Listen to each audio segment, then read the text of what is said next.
6 years of hard training and actual battle experience in Spain and Poland had made the German army look invincible. But what about the British and French? First, let's take up the British. They started from scratch, but both at home and abroad, an army was growing. For not only Britain had declared war, Canada, Australia, New Zealand, South Africa, the whole British Commonwealth of Nations was also determined on victory over Hitlerism and all it stands for. And Britain had one weapon that was ready, the Royal Navy. Shortly after war was declared, it had swept German shipping from the high seas. And units of the British fleet were deployed at Suez, Malta, Gibraltar, in the Channel, and in the North Sea, blockading Germany. World conquest was impossible without running smack up against the rock called Britain. How to strike at that little island? That was the question. Between Britain and Germany stood not only France, but the little countries of Luxembourg, Belgium, Holland, Denmark, Norway, and Sweden. The people of these small neutral countries were peaceful, hard-working, and free. They knew they were in the middle and feared violation of their neutrality. Hitler knew this. He also knew that if they united with the Allies, they would form a solid democratic wall against Nazi aggression, and their conquest would be far more difficult. So before striking with his armies, he used another weapon, the propaganda barrage, to confuse, to make them lose faith, to divide and conquer. To lull the fears of the little neutrals, propaganda minister Goebbels told them Germany didn't want a war at all. It was Britain and France that caused all the trouble. Then it was Hitler's turn. In a speech on October 6, 1939, he made them all kinds of specific promises. To the Danes, he said, "We have concluded a non-aggression pact with Denmark." To the Norwegians, he said, "Germany never had any conflict with the northern states and has none today." To the Dutch, he said, "The new Reich has endeavored to continue the traditional friendship with Holland." And to the Belgians, he announced, "The Reich has put forth no claim which might in any way be regarded as a threat to Belgium." And while Hitler was making these promises, his generals were cold-bloodedly picking out the first victim, Norway. And why did they pick Norway? Its many steep inlets or fjords would make excellent U-boat bases, from which raiders could prey on British supply lines. Also, it would give the Nazis vital air bases. This is Scapa Flow, British naval base, and this the blockade fleet. At this time, the German-based bombers couldn't reach them. Possession of bases on Norway's western shore would bring these vital British defenses under easy bomber attack. But he couldn't take Norway without also taking tiny Denmark, the springboard for his attack. So at dawn on April 9th, 1940,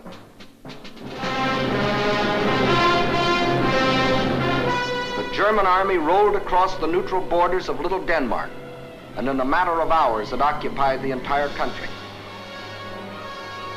By nightfall, Denmark is erased as a nation, and the Danes go into slavery. Although only 6 months before, Hitler had announced, "We have concluded a non-aggression pact with Denmark. The Danes will not forget." Meanwhile, in Norway, peaceful-looking German merchant ships like these had sneaked inside Norway's neutral waterway and tied up at all principal ports. That is, they looked like merchant ships. But if the Norwegians had had X-ray eyes, this is what they would have seen. The Trojan horse of ancient Greece brought up to date with new and deadlier weapons. At the precise moment that the Nazis overran Denmark, these quiet-looking ships sprang to life.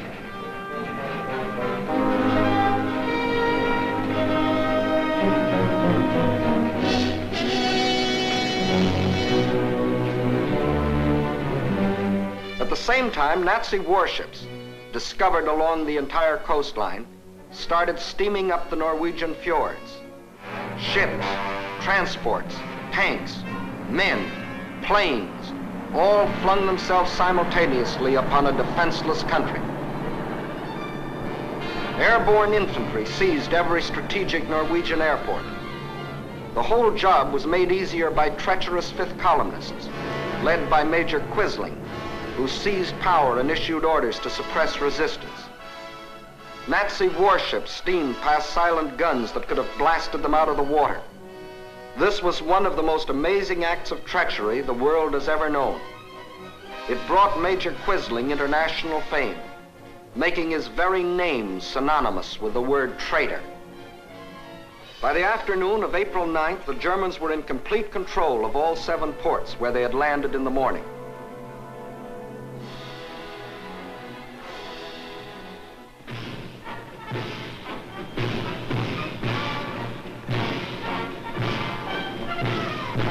For the first time in more than 200 years, the people of Norway saw an invading army parading through their cities. Many of these Nazi soldiers, strutting as conquerors in 1940, had last seen Norway some 20 years earlier, when, as refugee German children, they had been raised and cared for by kind Norwegians. Now these same Germans were back to repay that kindness with terror and destruction. Once they had occupied the capital, the Nazis quickly fanned out in all directions. But loyal Norwegian troops stopped one German column between Hamar and Elvera.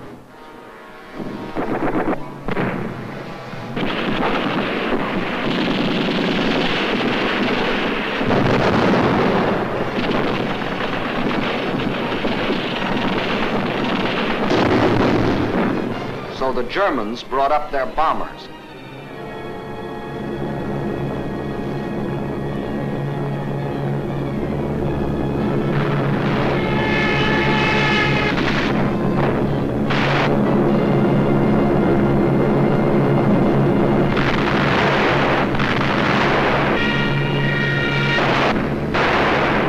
Norwegians were forced to flee to the north under constant and unopposed air attack. It was here that Captain Robert Losey, an American military attaché, was killed, the first American soldier to lose his life in this war. Meanwhile, the Nazis had spread all over the country. Small patrols occupied every strategic village. Parachute troops landed high in the mountains.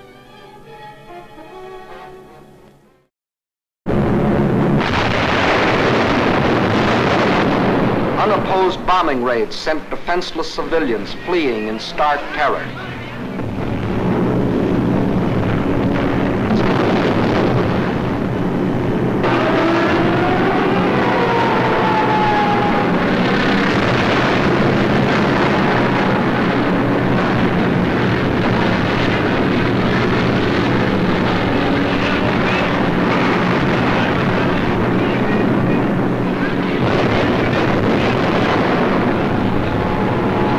They hadn't wanted war.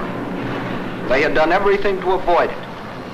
Hoping they could escape the Nazi scourge, they had compromised and tragically failed to unite with the other democracies. And now they faced the scourge defenseless and alone. For before the Allies could come to their aid, the Germans were in control of all principal ports. Regardless of this, British, French, and Polish contingents plunged in and made several landings along the Norwegian coast. They landed forces north and south of Trondheim and attempted an encircling movement on the city under constant, heavy, and almost entirely unopposed air attack.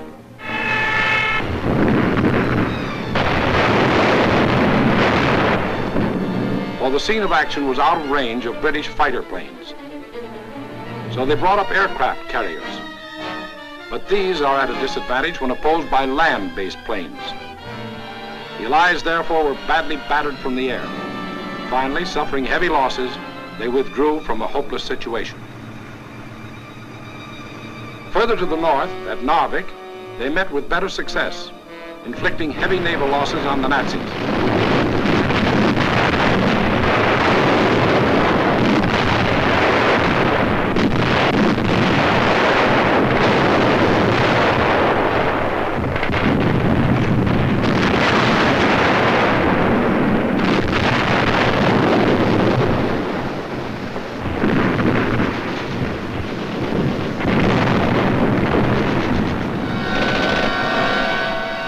landings and held the town for nearly 2 months.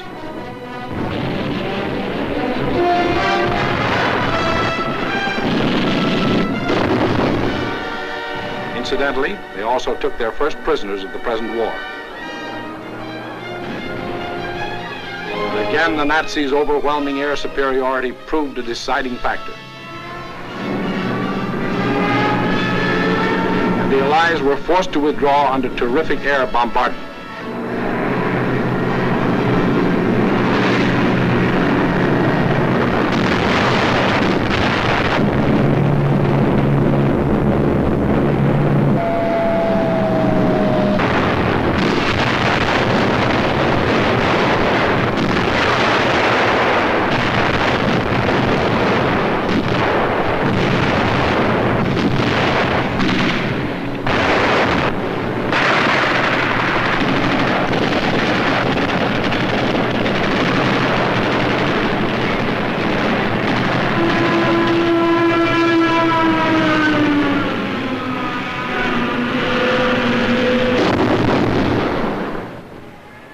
Norwegians were left with their Quislings, their ruins, their dead.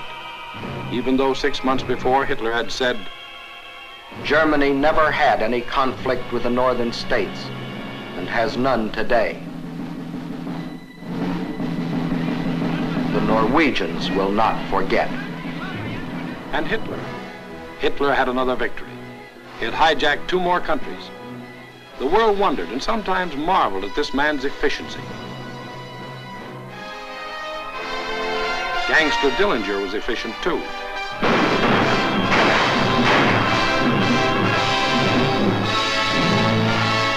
When a man or a nation throws away all regard for the laws of God and man, he is bound at first to be more efficient than his victims. Society had a police force to deal with Gangster Dillinger, but it had no police force to deal with Gangster Hitler. So he clubbed Norway into submission and got what he wanted, bases for use against Britain. Now he had the northern claw of an enormous pincer movement. A drive through France would give him the southern claw. Blockade by U-boats coupled with mass bombing attacks would weaken the British for final invasion. Then, with Britain gone, Germany could reach out in all directions for world conquest.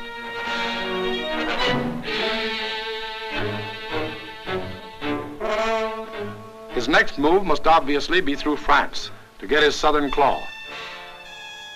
Through France. How was she to face the onslaught?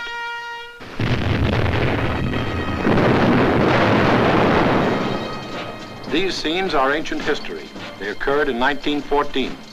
The German armies, without warning, had smashed across neutral Belgium, invaded France, reached the River Marne only a few miles from Paris.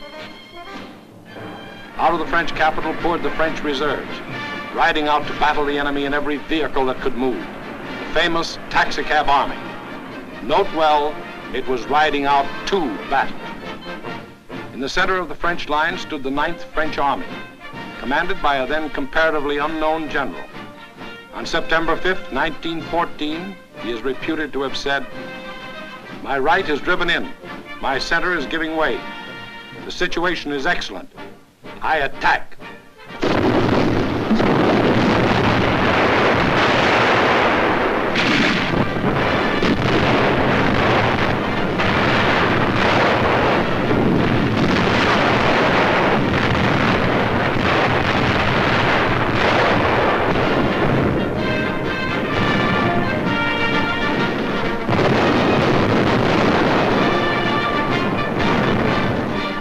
He did attack. The German onslaught was checked, and Paris was saved. That comparatively unknown general later became commander-in-chief of all the Allied armies and presided at the signing of the armistice with the defeated Germans on November 11, 1918. To this general, the French people erected a monument. To Marshal Ferdinand Foch, whose motto was, "Attack, always attack." Still later, the war-weary French people erected another monument. This one to a minister of war, André Maginot. Between the ideas symbolized by these 2 statues may well lie the military story of the fall of a great nation.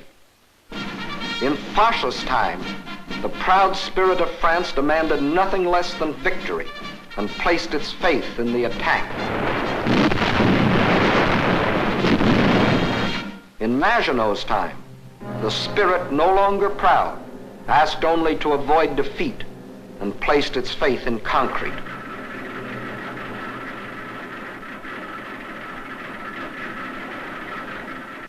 So the French built the mighty chain of fortresses called the Maginot Line. These tremendous bastions were built deep into the French land. They were connected by underground passages and railways, guarding France's eastern borders facing Germany. And when France was finally forced to declare war against the rising Nazi menace, the French troops, instead of attacking, were marched into their modern caves to wait for the Nazi blitz to smash itself against the Maginot Line.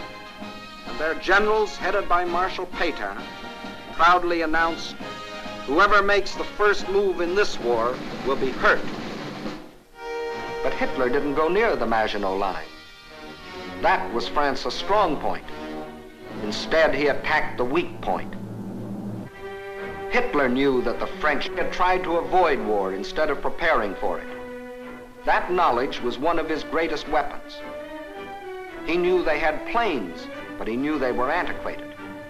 He knew they had tanks, but he knew they were few in number and lightly armored. But most important of all, he knew that France had become a cynical and disillusioned nation. What made this change in the French spirit? In the first place, between 1914 and 1918, the French suffered more than 6 million casualties in the heroic defense of their land against German invasion. The flower of an entire generation was lost, with its stimulus of new blood, new determination, new ideals.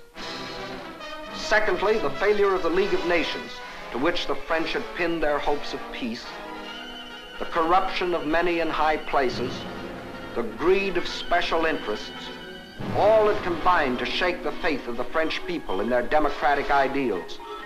And when a people loses its faith in its own ideals, it is ripe for the insidious words of the devil. France still looked like an imposing castle, but Hitler's political termites had so gnawed away the binding of national unity that the castle was ready to crumble.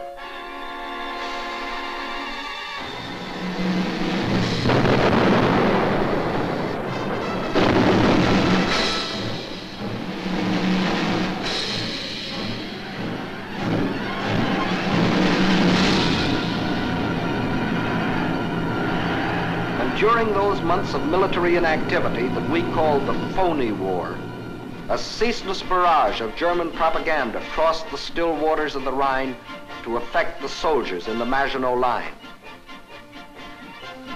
"Why do you fight?" asked the banners. Poems and friendly notes were sent over by balloons. French tunes were played by German bands, and German hooey was broadcast in French.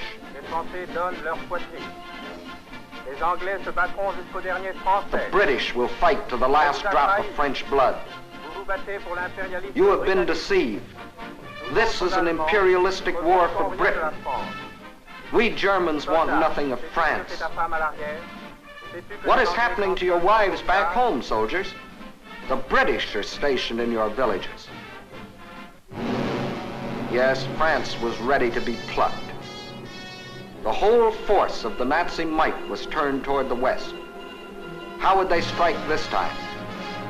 Through Alsace-Lorraine as in 1870? Through the Low Countries as in 1914?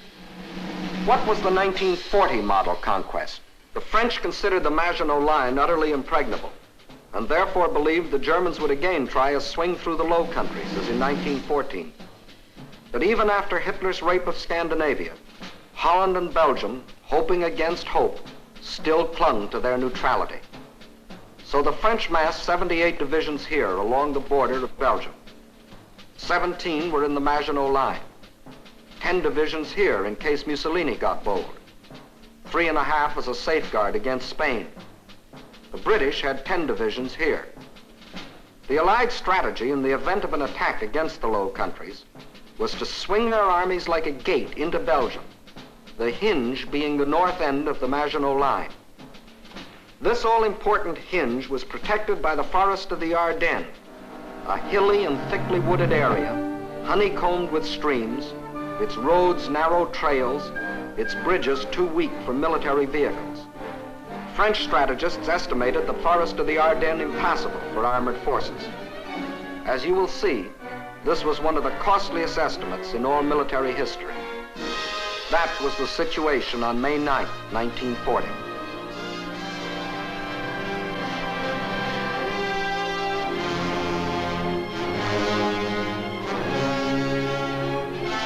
The hour of trial had come.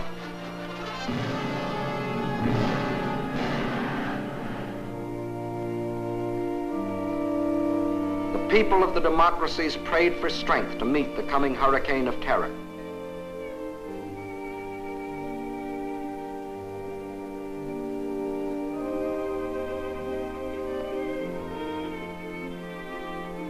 While across the Rhine, Jugend ist uns verschrieben und verfallen mit neuem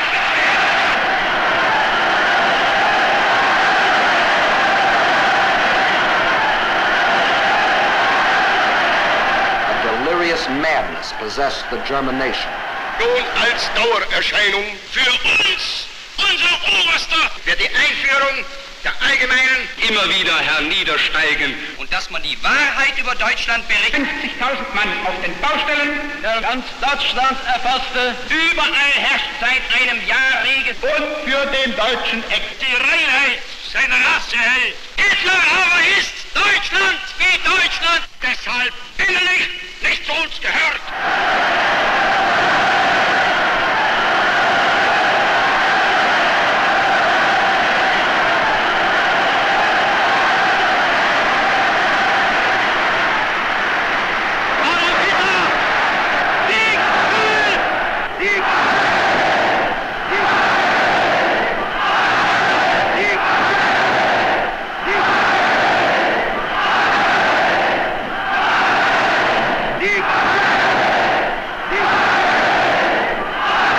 Der Tag had come.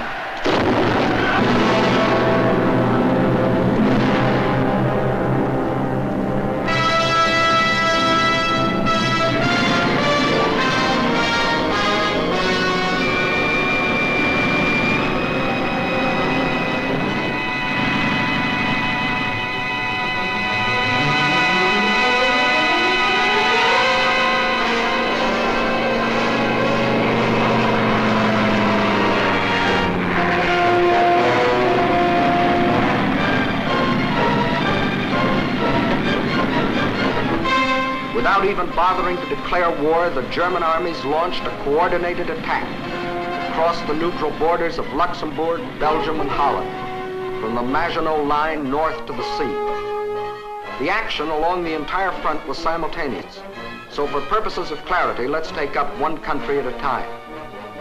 First, let's see what happened in Holland.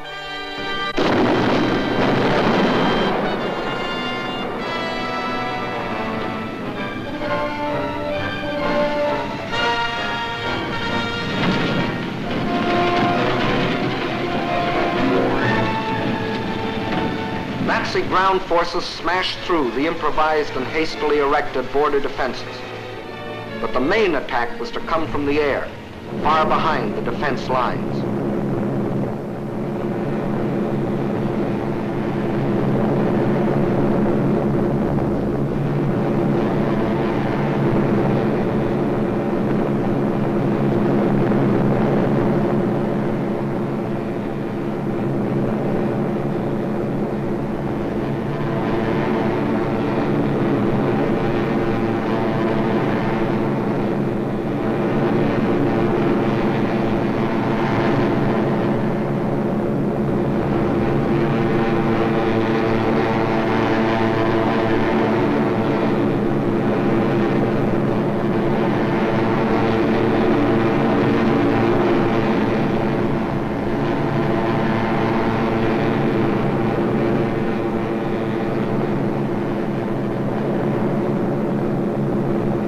10,000 troops were landed in this manner. Before the stunned citizens of Rotterdam even knew they were at war, these troops, aided by well-trained 5th columnists, quickly captured the airport and outlying sections of the city.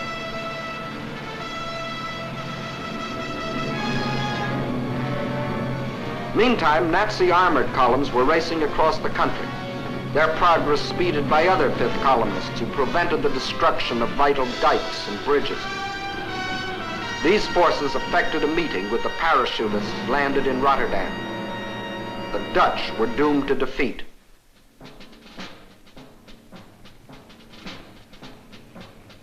On the 4th day of the invasion, the Nazis gave the Dutch general an ultimatum. All Dutch resistance must cease, or Rotterdam will be bombed flat.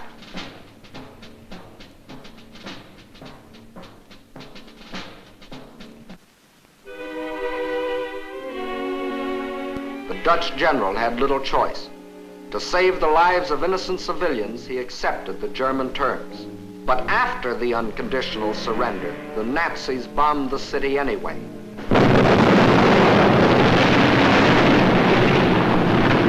Flights of unopposed German bombers flew low over the center of Rotterdam and methodically bombed it into a heap of rubble.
One of the most ruthless exhibitions of savagery the world has ever seen. Over 30,000 men, women, and children were killed in the space of 90 minutes. Though only 6 months before Hitler had said, "The new Reich has endeavored to continue the traditional friendship with Holland. The Dutch will not forget." Meantime, in Belgium, the whole force of Nazi blitzkrieg had stormed across its neutral borders.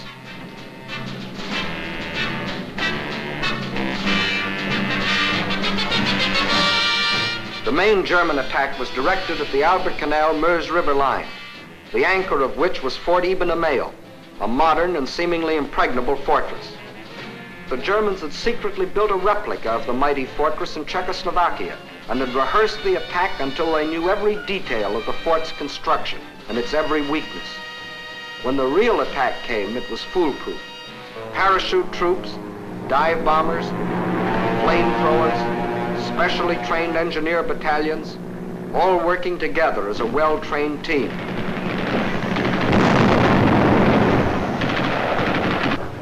They knew exactly where to cross the river.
notice that this assault engineer knows exactly where to put his high explosive charge in order to destroy the blockhouse.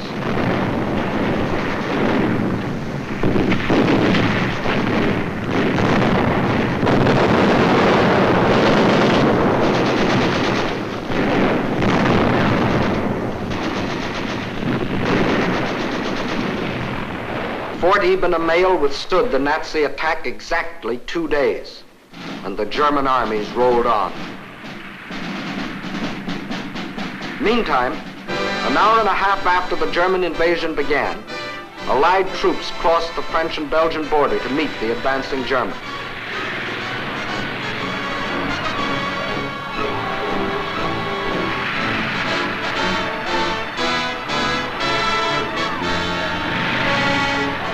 As they raced across Belgium to take up their defense positions, they met an obstacle they hadn't counted on. Refugees.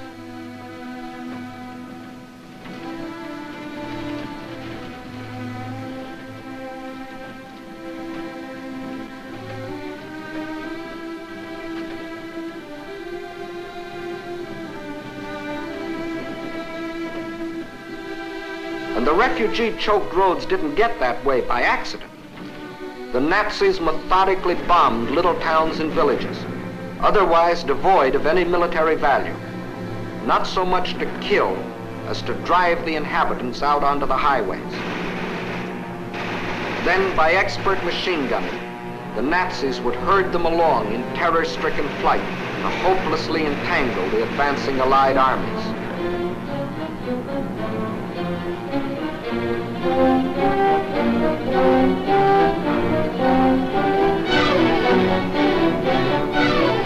Refugees used as a weapon of war, a new low in inhumanity.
No school today, the sign says. The children are otherwise occupied.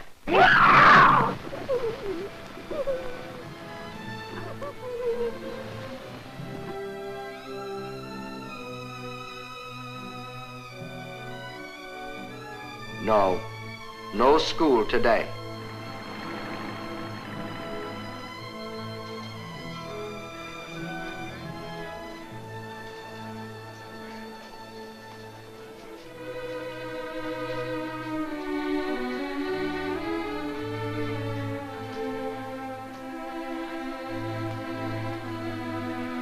Although only 6 months before, Hitler had announced, "The Reich has put forth no claim which might in any way be regarded as a threat to Belgium. The Belgians will not forget." And what about the Allies? They were convinced that the German attack on Belgium and Holland was the main thrust, and according to plan had swung their armies like a gate into Belgium. But the attack on Belgium and Holland was only a feint. The main German attack was to be centered where the Allies least expected it, through the Ardennes forest. For this decisive blow, they had secretly assembled the mightiest striking force the world had ever seen, including 45,000 armored vehicles.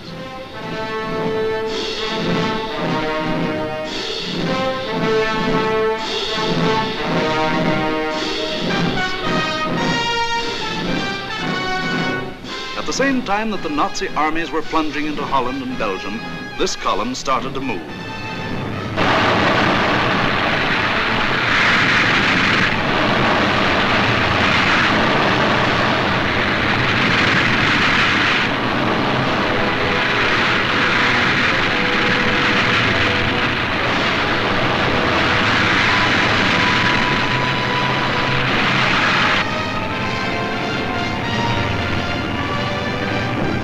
Well-trained engineer battalions went first.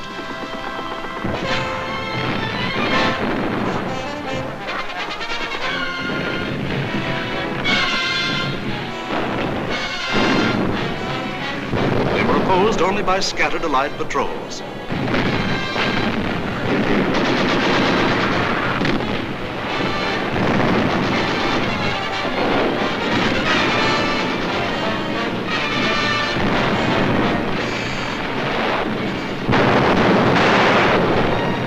They cleared pathways for the tanks to follow.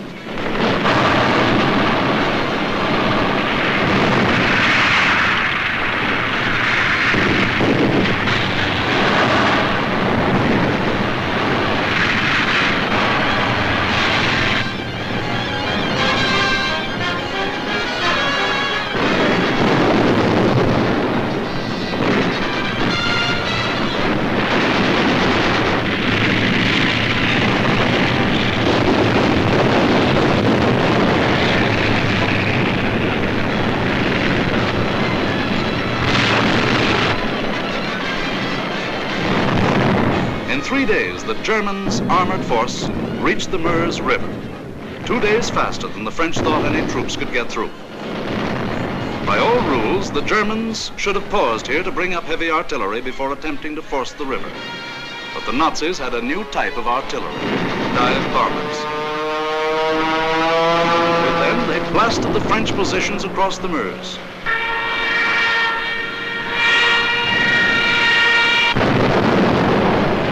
With feverish haste, the Germans laid a barrage across the river with anything and everything that would shoot.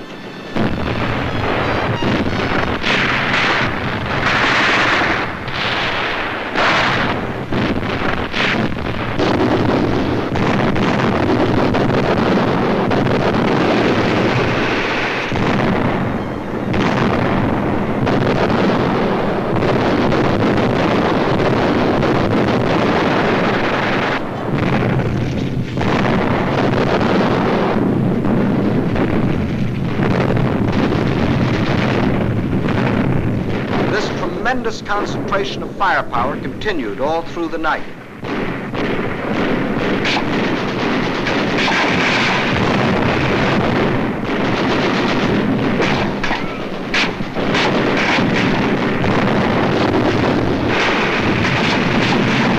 By the following day, shock troops were able to get across the river.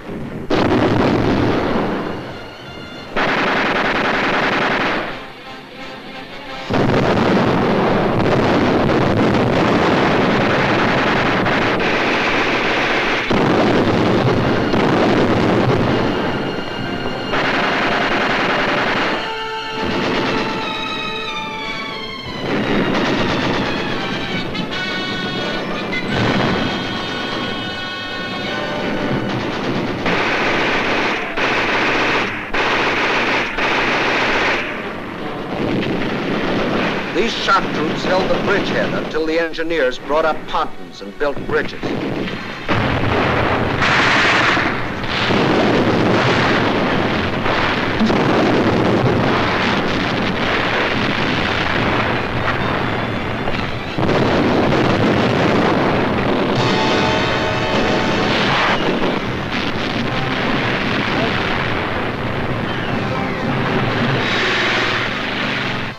Then, without wasting a moment, across these bridges, the main armored force of the German military machine rolled through to Sedan.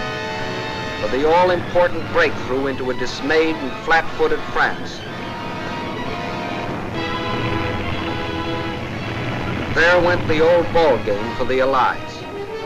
From here on, it was only a matter of how long. Watch the map as one of our intelligence officers explains the details of the German breakthrough. We speak of the breakthrough at Sedan, but actually the break was along a wide front, extending for 50 miles from Namur in Belgium to Sedan. Further north, the Allied armies had swung like a gate into these positions. The German armies had swept over Holland, broken the line of the Albert Canal, and for all anyone knew, were preparing to smash against the Allied front with all their power. That was the situation, dangerous but obscure, on the evening of May 13th.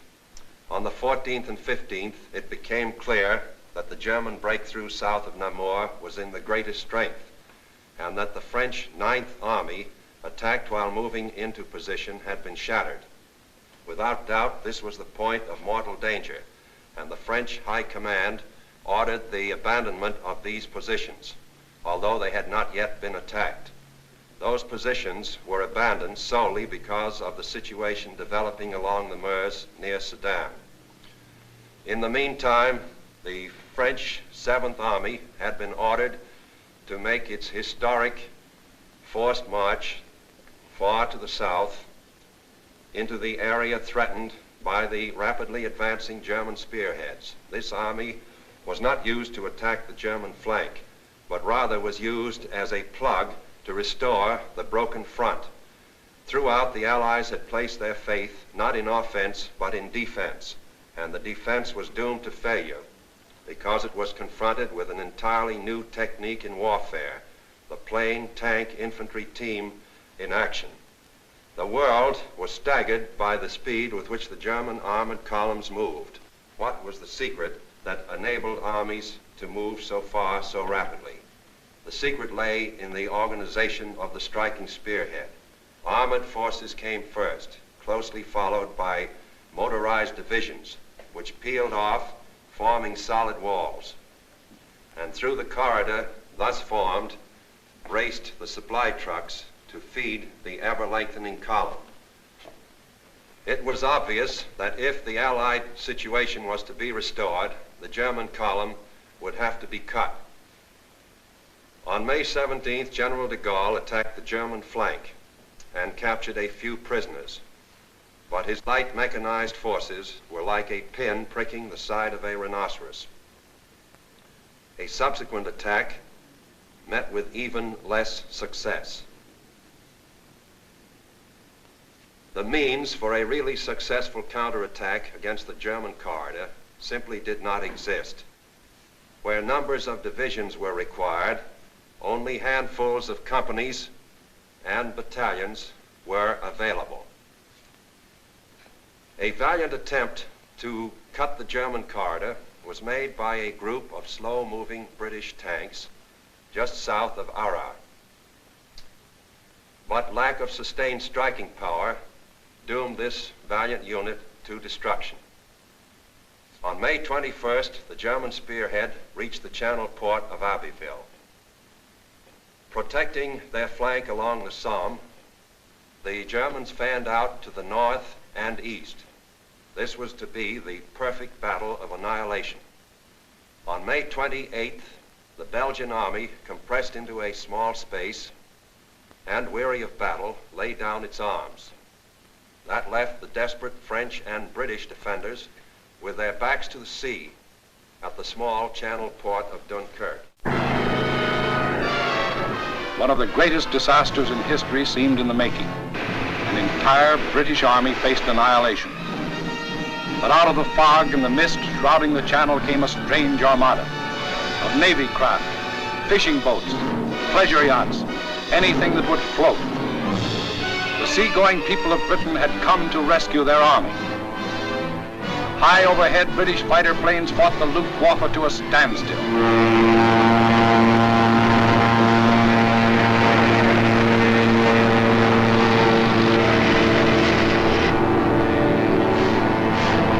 While below, small Allied suicide units held the Germans back long enough for the miracle of Dunkirk to take place.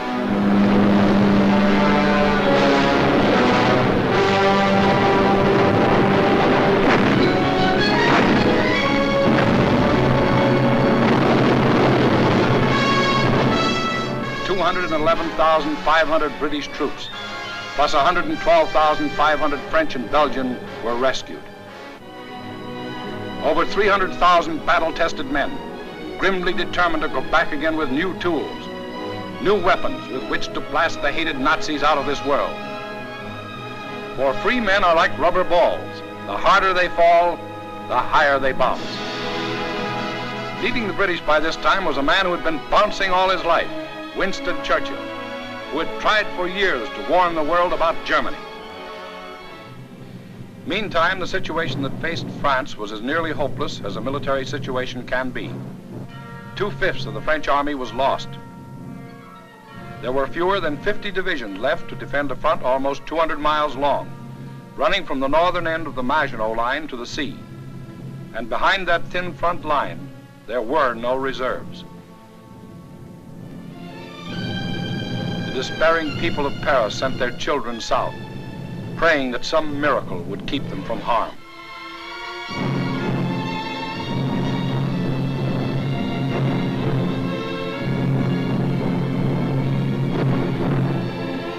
The hopeless men of the French army, without adequate arms or equipment, braced themselves for the coming blow. The first blow fell on June 5th. The French resistance was determined, but by June 8th, the left flank army had been shattered and a general withdrawal was ordered to the line of the Marne and the Seine. On June 9th, the German main attack came. Within 2 days, the German armored and motorized divisions roared out into the open terrain. With this breakthrough, the issue of the Battle of France was decided, and from that time on, there was official talk of an armistice. Now, what about the famous Maginot Line? Let's go back and take a look.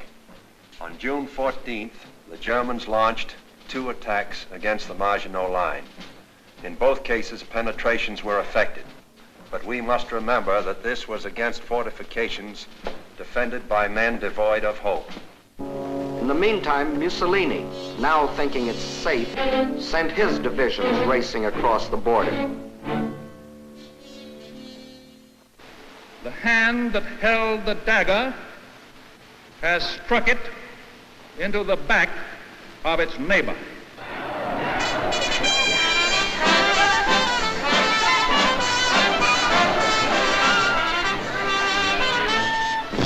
Organized resistance in France was no longer possible. The government faced 2 alternatives: retire to North Africa and carry on from there, or give up the struggle. France's leaders were old and tired, and the oldest and most tired was Marshal Pétain. Egged on by men like Laval, who saw in a German victory his chance for personal power, on June 16th, Pétain asked for an armistice. The news is carried to Hitler, who received this word of a great nation's fall in a characteristic manner.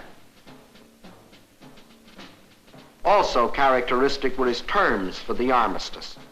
It must be signed in the coach where Marshal Foch met the defeated Germans in the last war.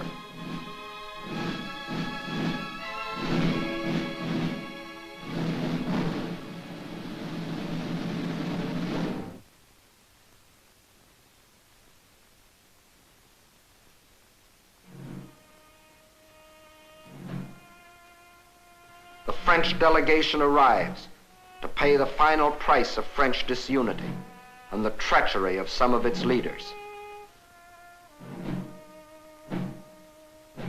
The final price, a price that for centuries to come, the French won't forget. More than 3/5 of their country was to be blacked out by a military occupation. The remainder was to be controlled by a French government acceptable to Hitler. A tax of 400 million francs a day was to be imposed on the French people to support the German army of occupation. Nearly 2 million French prisoners of war were to be taken into Germany, and and kept there as hostages, to work as slaves or rot of hunger, tuberculosis, or other diseases in concentration camps. Men deliberately and permanently separated from their families in order to decrease the French birth rate and thus eliminate France as a world power in future generations. French civilians, men, women, and children, must slave on farm or in factory for the Nazi master race or starve. There will be a class of subject alien races. We need not hesitate to call them slaves.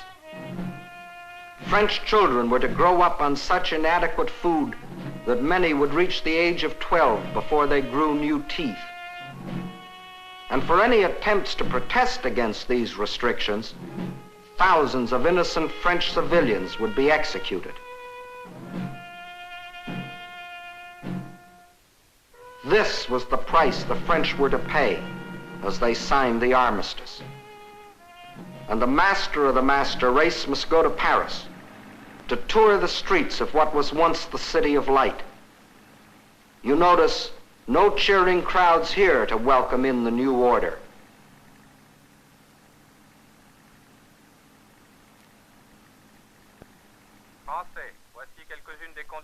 When the people of Paris come to the streets again, it is to hear the voice of dictators, telling them what they must do,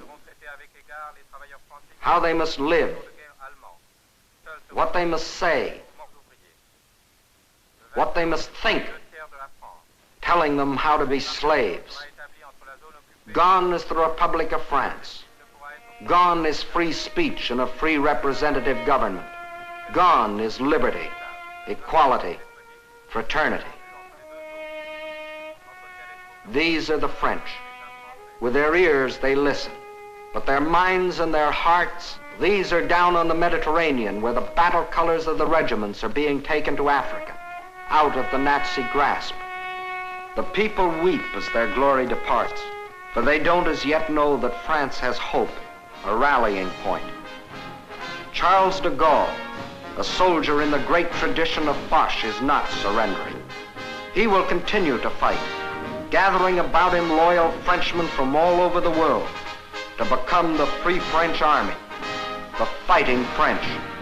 Yes, the people weep as they watch their colors go, not knowing that 2 years later, those same flags would again be unfurled in North Africa, alongside the Stars and Stripes, alongside the Union Jack. Once more, their leaders, General de Gaulle and the famous General Giraud, stand united in the common cause with the leaders of their allies.